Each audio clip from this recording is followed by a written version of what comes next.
If you're a hillbilly, you might come from this state, since it's where the term was originally used by CFM. No, not you ladies in those fancy heels. Rather, authors CFM Noland and Opie Reed began using it in the 1800s. It is also one of the nation's largest producers of chicken, where Walmart got its start, and is the home of the Crater of Diamonds National Park, where over 75,000 diamonds have been found lying on the ground, including the Esperanza diamond worth over $1 million after it was polished, cut, and mounted on a pendant. Wow. You're listening to Queer Money episode number 477, and today we're sharing the most affordable LGBTQ plus friendly city in Arkansas. Now, on with the show.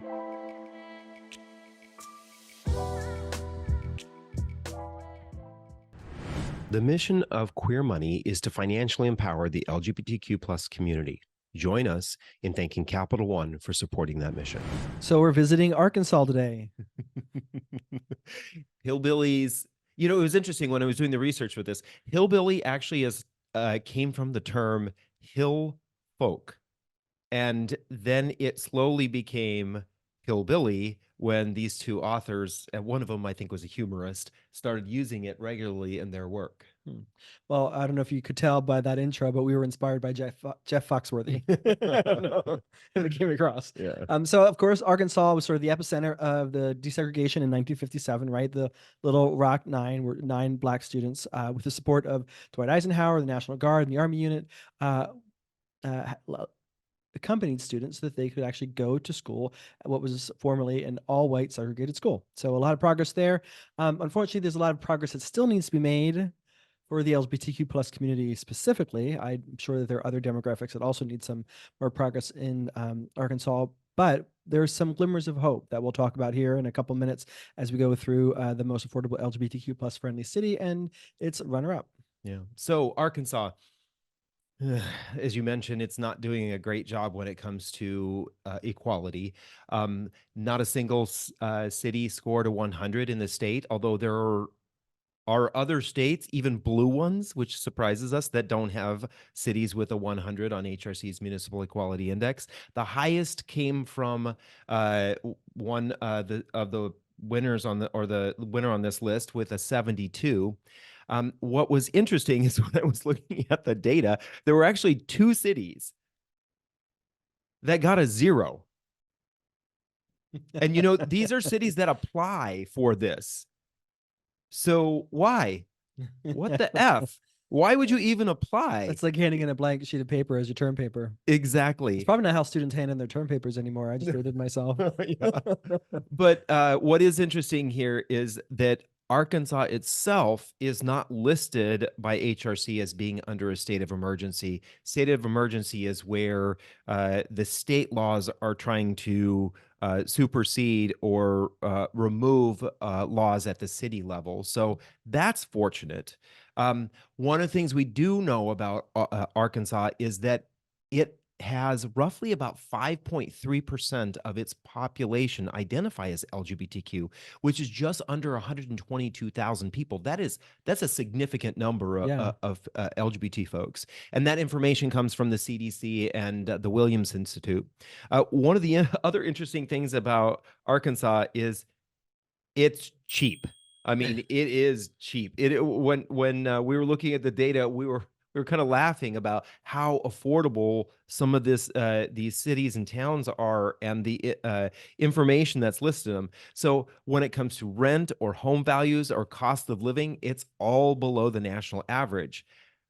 That also means average and median incomes also are below the national average. So if you can import a job from somewhere else, Arkansas may be a place, if you're okay with living in the environment that's there, or you're able to go there and help improve the environment, it may be a place where you can really practice some geo arbitrage, bringing in more money, and then being able to set aside money for things like retirement, getting the F out of Arkansas from time to time so you can have some fun. But it sounds like there's plenty to do in Arkansas as Yeah, and well. don't DM me that there are no gay people live in Arkansas because we just told you the CDC and Williams Institute said otherwise. Yeah. So And that's who's just adults, right? That yeah, doesn't that's anyone who's over the age of 18. This doesn't include folks who are 13 and older. And we know that that population, there's even a higher percentage of folks who identify as LGBTQ. So that number is likely a lot higher. exactly. So who is the runner-up, John?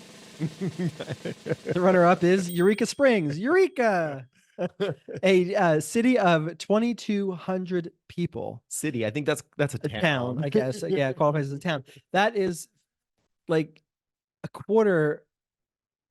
I'm not really good at fractions, but I think it's less than a quarter of the number of people that I went to college with in my small little town outside of Scranton. Yeah.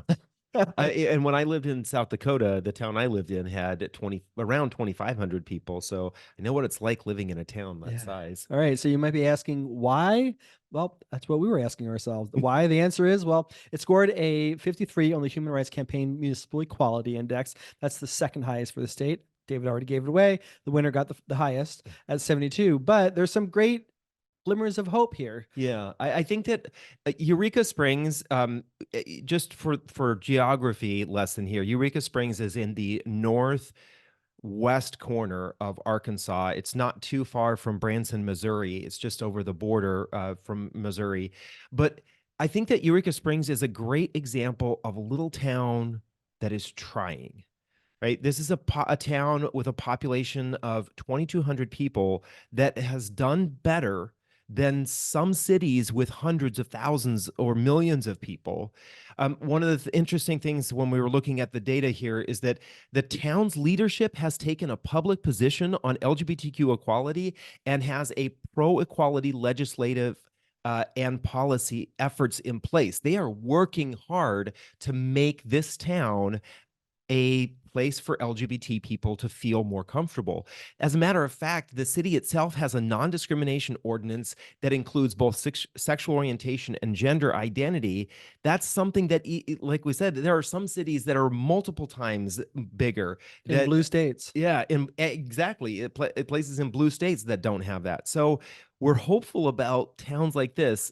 These are kind of towns that turn into places like Asheville, North Carolina, or some of the places that we see as very desirable in the LGBT community to move to, because not only are they affordable, but they're very welcoming. Exactly. So continuing along with the affordability, home values average $299,000 per property. That's the second highest for Arkansas.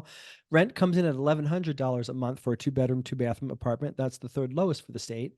Cost of living is 76.3% of the national average. That is the lowest for Arkansas. It's possibly the second lowest in our analysis so far. And we only have like 3 or 4 states left. So that's pretty amazing. Yeah. Yeah. No city in Arkansas, by the way, has a cost of living over 90%. So that's pretty great. Yeah. Average income is $51,000 a year, coming in at the lowest for Arkansas, and median income is $34,000 a year, also coming in the lowest for the state. Yeah, that's probably likely because there isn't a lot of draw to jobs in the town that's 2,200 people. Yeah, that's why a geo arbitrage strategy here, or even a retirement plan strategy here, might make a lot of sense. Yeah. Tired of all the credit card offers you get from your current credit scoring app?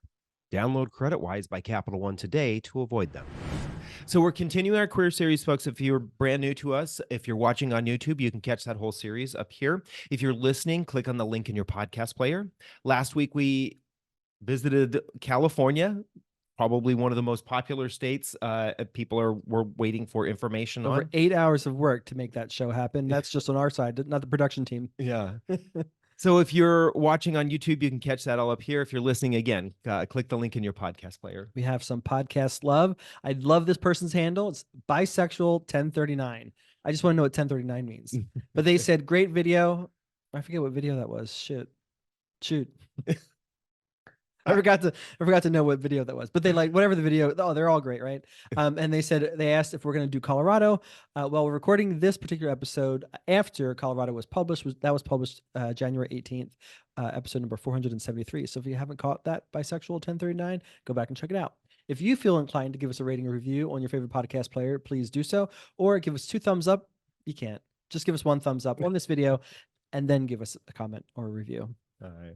Let's talk about our winner. Our winner is probably the city most people expect, and that is the capital of Little Rock. Why? Well, it did get the highest ranking on the HRC's MEI index, and that came in at 72. A variety of reasons, but obviously that's not great, right? We would love to see that a lot higher. Home values come in at $199,000, which is the third lowest for the state. Rent comes in at $1,216 for a 2-bedroom, 2-bathroom, which was right in the middle for the state. Cost of living, also right in the middle of the state, which is funny. It's 80.7%. So it's like getting a 20% discount off of the national average. That's crazy. Average income comes in at $77,000, which is the highest in the state, and median income comes in at $51,000, which is the second highest in the state. Imagine that. You know, you are living in a city where the average income, 3 times the average income, is more than enough than what you would need to buy the average home. Many folks, especially in the LGBT community, live in cities where it's 5, 8, 10 times. I think New York is 20 times the income is what average income is what is necessary to be able to buy the average home. So again, another place where geo arbitrage really could help. Yeah, for the right LGBTQ plus person, this is a great place to go to. Some great things about Little Rock. Mavoto.com also ranked it as an LGBTQ plus friendly city. The most LGBTQ plus friendly city in Arkansas. Per the U.S. Census, Black people make up more than 41% of Little Rock's population, and the city has a number of events and attractions focused on African American culture, including a huge selection of Black-owned restaurants, food trucks, museums, and monuments. You had me at food trucks. Yeah, when I was doing the research for this one, I was quite surprised that one of the websites that I was doing some digging in had listing, and I think it was 32. I think it was 32. Maybe it was even more than that. Black-owned restaurants and food trucks that they had listed on their website. And like you said, I got hungry just looking at some of these restaurants. Where they all park. I want to go break into them. No, but what I think that does is that shows that there's an entrepreneurial spirit there in Little Rock. And to have that many simply just Black-owned trucks. Imagine, the Latin trucks and the white people's trucks and Asian. There must be like just a ton of food trucks. So just there's a lot of ingenuity and entrepreneurial inspiration there. That's pretty great. Central Arkansas Pride in Little Rock is usually in October. You can check out arpride.org for more information. Kaleidoscope Film Festival celebrates the queer community and queer film. You can check out kaleidoscopefilmfestival.org. Kaleidoscope is spelled Kaleidoscope. Diamond State Rodeo happens every other year. Rodeo celebrates all genders and lifestyles. You can check out more information on that at dsra.org. And then Trinity Nightclub is the place to be on Friday night. You can check out Trinity Nightclub at trinitynightclub.com or actually go there. Yeah, right. and see other humans. Yeah. So congratulations, Eureka Springs and Little Rock. We know that you're trying and we appreciate that. We applaud that. Financial independence with a checking and savings account that doesn't nickel and dime you with fees. Get a Capital One 360 checking or 360 performance savings account at Capital One today. On next Thursday's Queer Money bonus episode, we're going to be covering the most affordable and the most gay-friendly city in the state of Arizona. If you'd like to see the results of all the cities in each state that we're analyzing, please go to queermoneypodcast.com/cities or click the link in your podcast player if you're listening, or click the link right here if you're watching on YouTube. Thank you and have an amazing weekend.